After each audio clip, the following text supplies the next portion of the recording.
তো এআই রিপোর্টটা আপনি মানে সেকেন্ডের মধ্যে পেয়ে যাচ্ছেন, সুতরাং সেটা আপনাকে একটা প্রিলিমিনারি জানিয়ে দেবে যে আপনার যে হয়তো একদম শিওর শট বলবে যে আপনার শিওরলি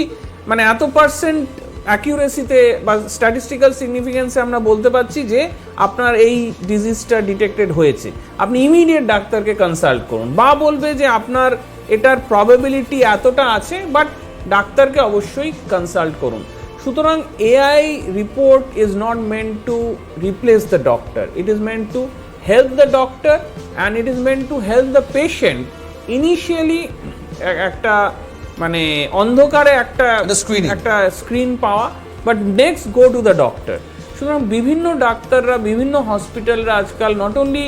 এআই ইউজ করছে বিভিন্ন ডায়াগনস্টিক টুলে, বাট তারা ইভেন সার্জারিতে রোবটিক্সের সাথে এআই ইউজ করছে বিভিন্ন রোবটিক্স সার্জারিতে। এবং আমার তো দেখতে পাচ্ছি নেক্সট 5-10 বছরে আমার ধারণা 100%